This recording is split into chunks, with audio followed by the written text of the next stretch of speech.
कहानी की शुरुआत में हमें एक लड़की सिमोन भागती हुई दिखाई देती है जो अपना पेपर देने के लिए आती है। वो भागकर सीधा अपने दोस्तों के पास आती है। सिमोन उनसे बात कर ही रही थी, तभी वहाँ उसका डैड फ्रेडरिक भागता हुआ आता है। फ्रेडरिक उसके दोस्तों से कहता है कि जितना जल्दी हो सके यहाँ से किसी दूसरी जगह पर भाग जाओ। फ्रेडरिक अपनी बेटी को वहाँ से भगाकर ले जाने लगता है और कहता है कि कुछ ही देर में एक जहरीली बारिश होने वाली है। फ्रेडरिक अपनी गाड़ी लेकर तेजी से आगे की तरफ बढ़ रहा था। दूसरी तरफ पूरे शहर में काले बादल छा जाते हैं। यहाँ फ्रेडरिक अपनी पूरी फैमिली को लेकर यहाँ से दूर किसी बंकर में जा रहा था ताकि वो सब उस जहरीली बारिश से बच सकें। फ्रेडरिक अपने बेटे से सीट बेल्ट बांधने को कहता है और इसी दौरान उसका ध्यान भटक जाता है, जिससे उसकी गाड़ी दूसरी गाड़ी से टकरा जाती है और देखते ही देखते पूरी रोड वहाँ गाड़ियों से जैम हो जाती है। यहाँ फ्रेडरिक एक आदमी से उसकी गाड़ी आगे से हटाने के लिए कहता है, लेकिन आगे से रोड पूरी तरह बंद हो चुकी थी, इसलिए वो अपनी फैमिली को लेकर वहाँ से निकल पड़ता है और वो सब सीधा जंगल की तरफ भागते हैं। पीछे से उन्हें एक आदमी रोकता है, लेकिन वो किसी की नहीं सुनते और सीधा उस बंकर की तरफ बढ़ते हैं और जल्दी से उस बंकर तक पहुंच जाते हैं। यहाँ फ्रेडरिक जल्दी से अपना फिंगरप्रिंट लगाकर उस बंकर को खोल देता है और सब उसके अंदर चले जाते हैं। जैसे ही वो अंदर जाते हैं, पीछे आसमान से बारिश की पहली बूंद एक पत्ते पर आ गिरती है और तेज बारिश शुरू हो जाती है। बंकर के अंदर आते ही फ्रेडरिक अपनी फैमिली को पूरी तरह सैनिटाइज कर देता है ताकि वो उस जहरीली बारिश से बच सके। तभी फ्रेडरिक अपनी बीवी एलन के हाथ में एक डिवाइस देता है और कहता है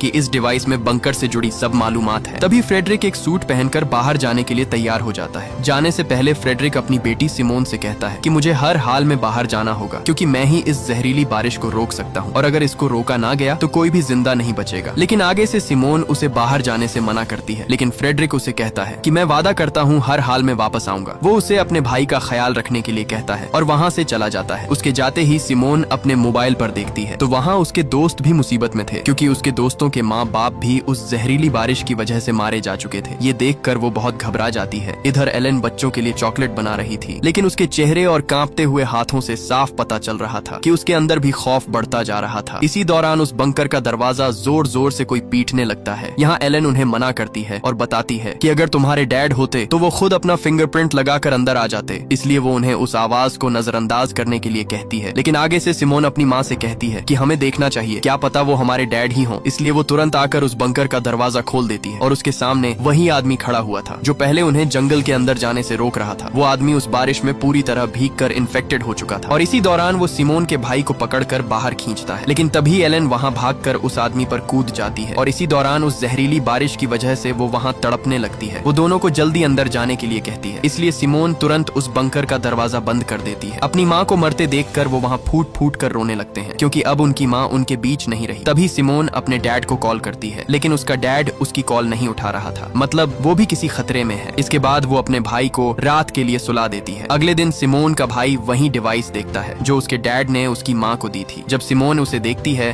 तो वहाँ उसे और भी बहुत सारे बंकर का मैप मिलता है, मतलब इस जंगल में बने ऐसे और भी बंकर मौजूद हैं। और यहाँ हमें पता चलता है कि फ्रेडरिक एक साइंटिस्ट था और उसकी कंपनी अपोलो ने ही ये सभी बंकर्स यहाँ बनवाए थे, क्योंकि फ्रेडरिक को पहले से पता था कि बहुत जल्द ही जहरीली बारिश होने वाली है जिससे सभी लोग तड़प तड़प कर मारे जाते हैं। इसलिए वह मौके पर ही अपनी फैमिली को बंकर के अंदर ले आया था। ये देखकर वो जल्दी से दूसरे बंकरों में मदद के लिए वहाँ सिग्नल भेजती है, लेकिन उसकी बदकिस्मती वहाँ से उसे कोई भी सिग्नल नहीं मिलता। तभी उसके दिमाग में एक ख्याल आता है, तो वहाँ वो उस बंकर में रेडियो ढूंढने लगती है और खुशकिस्मती से उसे वहाँ वो रेडियो मिल जाता है और वो जल्दी से उस रेडियो पर मदद के लिए चिल्लाती है, लेकिन वहाँ भी सिग्नल नहीं आ रहे थे। ये देखकर वो अपने भाई को रेडियो का एंटेना ऊपर ले जाने के लिए कहती है और खुशकिस्मती से वहाँ सिग्नल आ जाते हैं और सिमोन तुरंत दूसरे बंकर से एक लड़के फ्लिप से बात करती है, लेकिन उससे पहले वो और बात कर पाती वहाँ सिग्नल कट जाते हैं। ये देखकर उसके भाई की आंखों में आंसू आ जाते हैं, लेकिन रात दोबारा से उसे रेडियो में फ्लिप की आवाज आती है। वो उससे बात कर ही रही थी, तभी बदकिस्मती से एक बार फिर से सिग्नल कट जाते हैं। ऐसे ही दिन और महीने गुजरते जाते हैं और हमें पूरे 6 साल बाद का समय दिखाया जाता है, जहाँ रास्मस जवान हो चुका है और अब वो अपने डैड का इंतजार कर कर के थक चुका था। इसलिए वो सिमोन पर बहुत गुस्से होता है। इसलिए यहाँ अब सिमोन सोच में पड़ जाती है और उस बंकर से बाहर जाने का सोचती है। इसलिए जब रास्मस सो रहा था तब वो उसके कमरे का दरवाजा बंद कर देती है और उस वायरस से बचाव के लिए एक सूट पहनकर पूरे 6 साल बाद उस बंकर का दरवाजा खोलती है। और जैसे ही वो दरवाजा खोलकर बाहर आती है तो वहाँ हर तरफ उसे अपनी माँ की चीखें सुनाई देती हैं, लेकिन वो खुद को संभालते हुए आगे बढ़ती है और चलते चलते शहर की तरफ आ जाती है। आते ही वहाँ उसे एक साइन दिखाई देता है जो आगे की तरफ इशारा कर रहा था, जो यहाँ से पूरे 2500 मीटर दूर था। सिमोन उस साइन का पीछा करते करते एक बिल्डिंग के अंदर पहुँचती है जहाँ उसे हर तरफ सिर्फ लाशों के ढेर ही दिखाई दे रहे थे। तभी वहाँ उसे एक कुत्ता देख लेता लेता है और अचानक उसके पीछे पड़ जाता है। वो भागती भागती एक कमरे में छुप जाती है। अगली सुबह रस्मस नींद से उठकर उसके पास आता है तो सिमोने उसे बताती है कि कल रात में बंकर से बाहर गई थी और बाहर हर तरफ लाशों के ढेर पड़े हुए हैं और कोई भी जिंदा नहीं बचा है। ये सुनकर रस्मस थोड़ा सा घबरा जाता है, इसलिए वो उसे कहता है कि कल सुबह ही हम दोनों यहाँ से बाहर दूसरे बंकर की तरफ जाएंगे। लेकिन रात में अचानक एयर वेंट ब्लॉक हो जाते हैं और बंकर के अंदर ऑक्सीजन खत्म होने लगती है, जिससे वहाँ सिमोन बेहोश हो जाती है। लेकिन मौके पर ही रासमस उसे वहाँ से घसीटता हुआ बंकर से बाहर ले आता है और बाहर आते ही वहाँ उन्हें कुछ लोग पकड़ लेते हैं जिन्होंने उस बंकर के एयर वेंट ब्लॉक किए थे, इसलिए वहाँ ऑक्सीजन खत्म हो गई थी। दरअसल जब उस रात सिमोन घर से बाहर गई थी तब उन लोगों ने उसे देख लिया था। वो दोनों को दोबारा बंकर के अंदर लेकर एक कमरे में बंद कर देते हैं। वहाँ वो लोग खाने का सामान ढूंढते हैं, लेकिन वहाँ सब खाना खत्म हो चुका था। इसलिए वहाँ उनका लीडर मार्टिन कहता है कि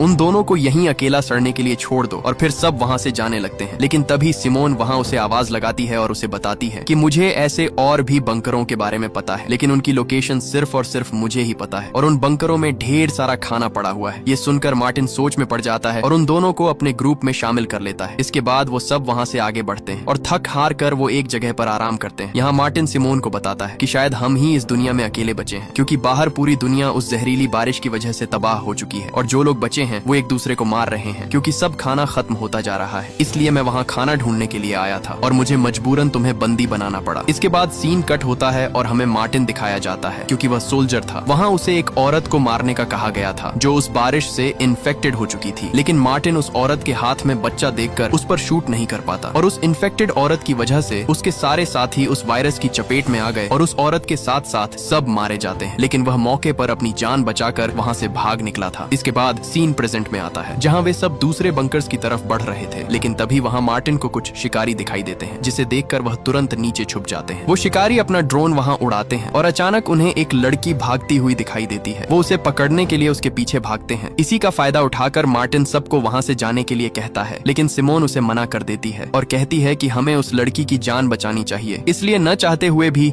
वो सब उसे बचाने के लिए भागते हैं और कुछ ही आगे जाने पर उन्हें वो लड़की उस बारिश के गंदे पानी में फंसी हुई मिलती है जो अब इन्फेक्टेड हो चुकी थी। इसलिए मार्टिन मौके पर ही उसे गोली से मार डालता है और वो वहाँ से आगे जाने लगते हैं। कुछ ही आगे जाकर वो एक बिल्डिंग के पास पहुँचते हैं। वहाँ आते ही उन्हें हर तरफ लाशों के ढेर दिखाई देते हैं। उस बिल्डिंग के अंदर आते ही वो सब वहाँ खिड़कियाँ और दरवाजों को मजबूती से बंद करने लगते हैं ताकि रात उन पर कोई भी बाहर से हमला न कर सके। उन्हें खुशकिस्मती से उस बिल्डिंग में पीने का साफ पानी भी मिल जाता है, इसलिए वो रात वहीं गुजारने का फैसला करते हैं। सुबह होते ही वो दोबारा से अपना सफर शुरू कर देते हैं और कुछ ही आगे आकर रासमस का पैर उस जहरीली बारिश के पानी में धंस जाता है। जब मार्टिन को ये पता लगता है तो वो सबको उससे दूर रहने के लिए कहता है क्योंकि वो भी अब इन्फेक्टेड होने वाला था और तभी मार्टिन उसे शूट करने ही वाला था। वहाँ उसके सामने सिमोने आ जाती है और उसे गोली चलाने से मना करती है क्योंकि वो अपने भाई को खोना नहीं चाहती थी। लेकिन जब वहाँ एक लड़की बेट्राइस उसके जूते चेक करती है तो वो जूते वाटरप्रूफ थे और पानी ने उसके पैरों को जरा भी नहीं छुआ, इसलिए वो बच जाता है और वो सब दोबारा आगे की तरफ बढ़ते हैं और कुछ ही आगे आने पर उन्हें वो दूसरा बंकर मिल जाता है। यहाँ सिमोन जल्दी से अपना फिंगरप्रिंट लगाकर उस दरवाजे को खोल देती है। जैसे ही वे अंदर जाते हैं तो वहाँ उन्हें खाने का ढेर सारा सामान मिल जाता है जिससे वे सब कई दिनों के बाद अपना पेट भरते हैं। इधर सिमोन को एक मोबाइल मिलता है जहाँ उसे फ्रेडरिक के बॉस की एक वीडियो मिलती है। उसमें उसका बॉस उसे इमरजेंसी में स्वीडन आने के लिए कह रहा था। वो ये भी बताता है कि तुम ही सिर्फ एक ऐसे इंसान हो जो इस जहरीली बारिश को रोक सकते हो। इसीलिए सिमोन वो वीडियो मार्टिन को दिखाती है और कहती है कि हो ना हो मेरे डैड जरूर स्वीडन में ही होंगे। वो मार्टिन से कहती है कि हमें आज ही स्वीडन चलना चाहिए, लेकिन मार्टिन उसे साफ साफ मना कर देता है और बताता है कि मुझे नहीं लगता कि वहाँ कोई जिंदा होगा क्योंकि हमारे अलावा यहाँ कोई भी नहीं बच पाया। इसलिए वो वहाँ से चला जाता है। लेकिन सिमोन को अभी भी अपने डैड की फिक्र थी, इसलिए वो दोनों बहन भाई उसी दिन वहाँ से आगे की तरफ निकल पड़ते हैं। इधर बिएट्रिस और उसकी दोस्त आकर सिमोन और रासमस के बारे में पूछती हैं। आगे से मार्टिन उनसे कहता है कि वो दोनों स्वीडन अपने डैड को ढूंढने के लिए निकल गए। ये सुनकर वो दोनों भी मार्टिन को अकेला छोड़कर वहाँ से चले जाते हैं और उन्हें ढूंढने के लिए आगे बढ़ते हैं। कुछ ही आगे आकर वो सिमोन और उसके भाई रासमस दोनों को ढूंढ लेते हैं। इधर मार्टिन और पैट्रिक ही सिर्फ उस बंकर में अकेले रह जाते हैं, इसलिए मार्टिन बहुत गुस्से में होता है। यहाँ सब दोस्त एक बार फिर से आगे बढ़ते हैं और एक बिल्डिंग में अपना पेट भर के खाना खाते हैं। वो खाना खाकर बैठे ही थे तभी वहाँ वो शिकारी आ जाते हैं, जिसे देखकर वो सब वहाँ से उल्टे पैर भाग निकलते हैं। लेकिन इधर भागते समय सिमोन बाकी दोस्तों से बिछड़ गई थी। वो उन्हें ढूंढते ढूंढते एक जगह आ पहुँचती है जहाँ उसे एक बच्चा खड़ा दिखाई देता है। लेकिन तभी उसे आसमान पर घने काले बादल बढ़ते हुए दिखाई देते हैं, इसीलिए वो उस बच्चे को लेकर वहाँ से भाग जाती है। वो बच्चा वहाँ भूख खत्म करने के लिए गोलियां लेने लगता है, लेकिन तभी सिमोन उसे कुछ खाना दे देती है और इसी दौरान उस बच्चे का बाप वहाँ आ जाता है और वो सिमोन को शिकारी समझकर अपना बच्चा लेकर वहाँ से चला जाता है। और जैसे ही वो बाहर आता है वहाँ उसे वो शिकारी घेर लेते हैं और वहाँ उसे बुरी तरह पीट डालते हैं। ये देखकर सिमोन घबराकर वहाँ से भाग निकलती है, लेकिन भागते हुए पीछे से उसे एक आदमी देख लेता है। इधर सिमोन जैसे ही एक बिल्डिंग में आती है वहाँ उसे उसके दोस्त मिल जाते हैं। वो उन्हें वहाँ से भागने के लिए कहती है, लेकिन तभी वही आदमी आ जाता है जिसने सिमोन को भागते देख लिया था। वो उनसे खाना मांगता है, लेकिन उनके पास खाना नहीं था, इसलिए वो आदमी रासमस को पकड़ लेता है और उसे मारने ही वाला था। तभी वहाँ मार्टिन आकर उस पर गन तान देता है, इसलिए डर से वो आदमी उसे चाकू घोंप कर वहाँ से भाग जाता है और रासमस वहाँ बुरी तरह तड़पने लगता है। इसलिए सिमोन मार्टिन से कहती है कि पास ही एक और बंकर है, हमें जल्दी से वहाँ जाना होगा। अब जैसे तैसे करके वो रासमस को लेकर वहाँ से उस बंकर की तरफ भागते हैं। वो जल्दी से उस बंकर तक पहुँच जाते हैं और अंदर आकर तुरंत रासमस के जख्म पर पट्टी करते हैं। इधर मार्टिन सिमोन को एक डिवाइस दिखाता है जिसमें पूरे शहर का मैप था। मार्टिन उसे बताता है कि इस मैप में जो दीवार है वहाँ जरूर वायरस नहीं होगा, क्योंकि ये गवर्नमेंट ने बनाई ही इसलिए होगी ताकि वायरस से इन्फेक्टेड लोग दूसरी तरफ ना जा सकें। अगर हम इस जगह पहुँच गए तो शायद हम बच सकते हैं। इधर रासमस का जख्म भी धीरे धीरे बढ़ रहा था। ये देख सिमोन मार्टिन से कहती है कि हमें किसी डॉक्टर की जरूरत है, नहीं तो रासमस की हालत और बिगड़ जाएगी। इसलिए आगे से मार्टिन भी मान जाता है और वहाँ सिमोन को उसकी दोस्त एक जगह की तरफ इशारा करती है और बताती है कि उस रास्ते से होकर तुम अंदर जा सकती हो, लेकिन वहाँ वो शिकारी भी मौजूद हैं,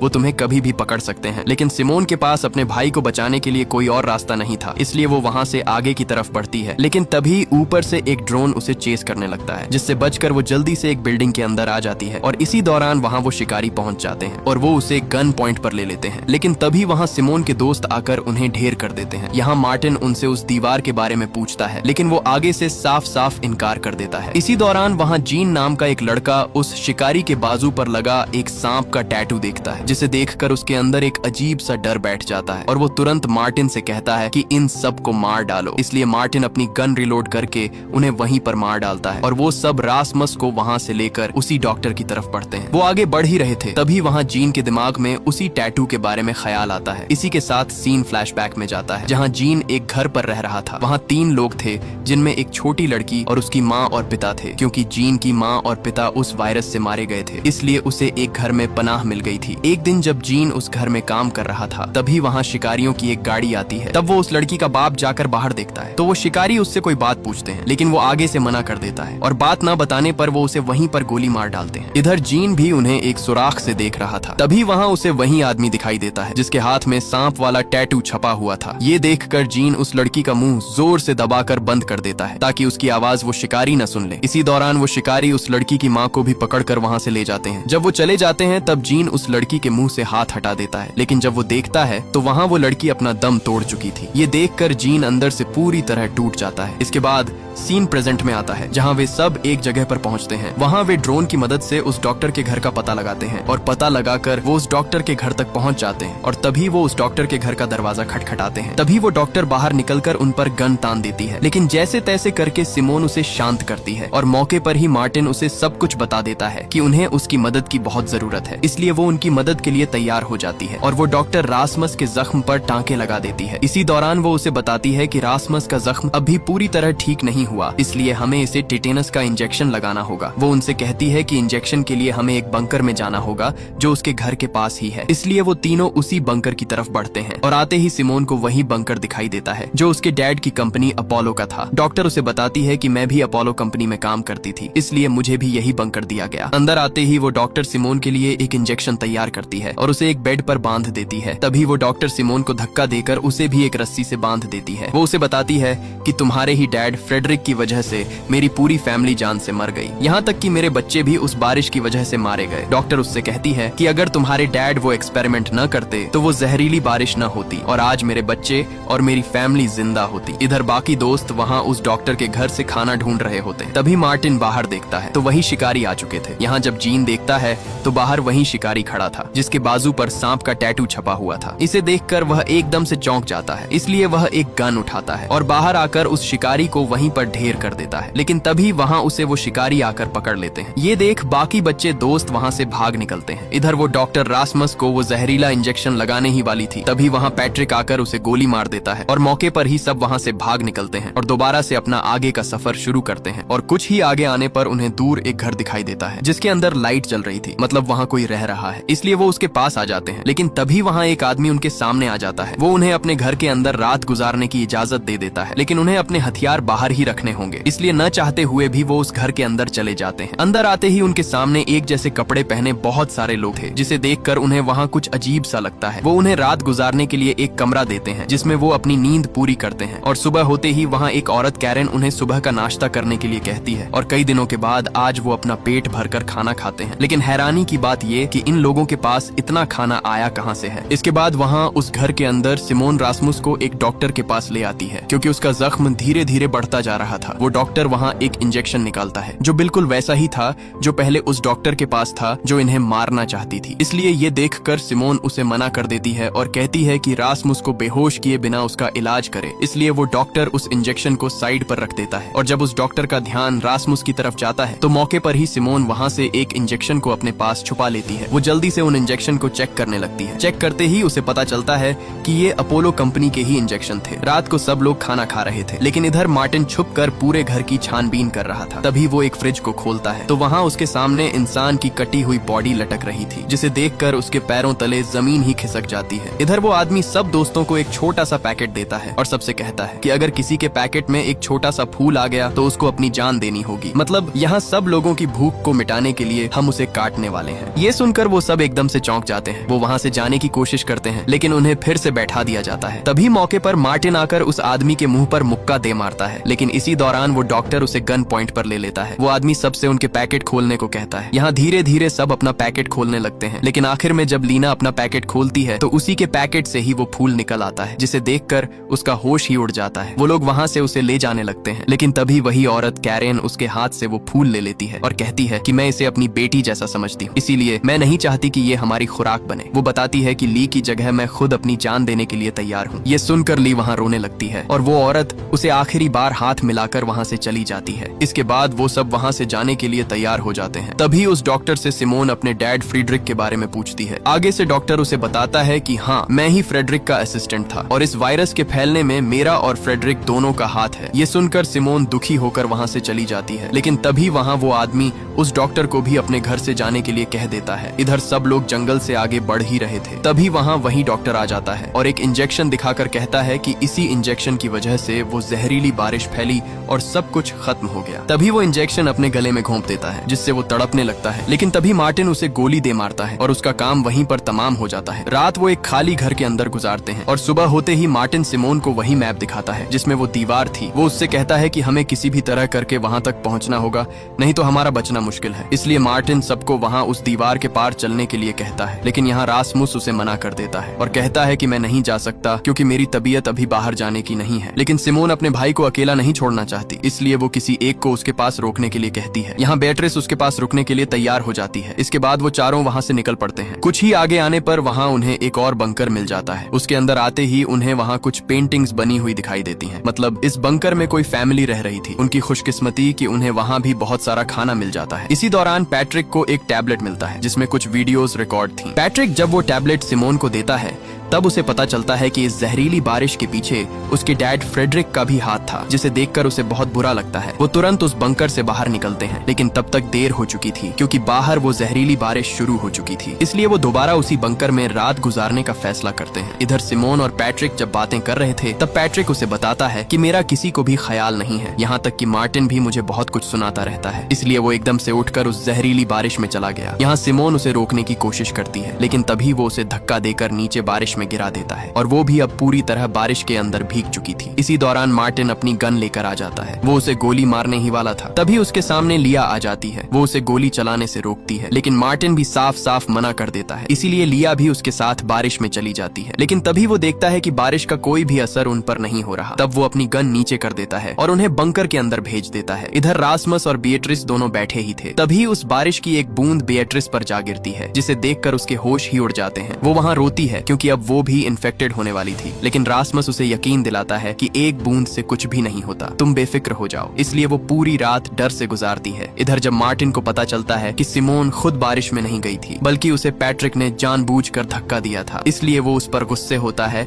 और उसे बंकर से बाहर निकलने के लिए कहता है। इधर सुबह जब रासमस उठकर बेट्राइस को देखता है तो वहाँ उसके पैरों तले जमीन ही खिसक जाती है, क्योंकि बेट्राइस वहाँ मर चुकी थी। यहाँ मार्टिन भी पैट्रिक को जवाब दे देता है और कहता है कि अपना सब सामान पैक करो और यहाँ से चले जाओ, क्योंकि अब हमें तुम्हारी कोई जरूरत नहीं। इसलिए उसी दिन पैट्रिक रोता हुआ वहाँ से चला जाता है। पैट्रिक वहाँ से सीधे उसी घर के पास आता है जहाँ रासमस रुका हुआ था। जब वह आता है तो देखता है कि रासमस बेट्रिस की लाश लेकर बाहर आ रहा था, जिसे देखकर वह उल्टे पैर वहाँ से भाग निकलता है। वह भागता भागता एक जगह आ गिरता है। जैसे ही वो खड़ा होता है तो एकदम से उसके सर पर कोई आकर कपड़ा डाल देता है और वहाँ उसे एक गाड़ी में बैठा दिया जाता है। तब वो उसी आदमी को देखता है जो उन शिकारियों का लीडर था, जो उन्हें पकड़ने के लिए उनके पीछे हाथ धोकर पड़े हुए थे। वो आदमी उसके बाकी दोस्तों के बारे में पूछता है कि वो कहाँ हैं, लेकिन आगे से पैट्रिक साफ साफ मना कर देता है। इसलिए वो उसे धमकी देता है और बताता है कि अगर तुमने हमें न बताया तो मैं तुम्हारे सारे दांत एक एक करके बाहर निकाल दूंगा। लेकिन फिर भी आगे से पैट्रिक मना कर देता है। ये सुनकर वो आदमी उसका एक दांत बाहर निकाल देता है। इसलिए वो उसे अपने दोस्तों के बारे में सब कुछ बता देता है। इधर लिया और बाकी दोस्त वहाँ से सब खाने का सामान पैक कर रहे होते हैं। तभी सिमोन मार्टिन से पैट्रिक के बारे में पूछती है कि वह कहाँ है। तब मार्टिन बताता है कि उसे मैंने बंकर से बाहर निकाल दिया था और वह यहाँ से जा चुका है। तभी बाहर दरवाजा खटखटाने की आवाज आती है। मार्टिन जैसे ही बाहर आता है तो वहाँ उसके सामने रासमस बीट्रिस को उठाए हुए खड़ा था, लेकिन मार्टिन उसे अंदर आने से मना करता है, क्योंकि उसे पता था कि बीट्रिस के साथ साथ रासमस भी इन्फेक्टेड हो चुका है। लेकिन रासमस उसकी एक बात नहीं सुनता और वो बीट्रिस को लेकर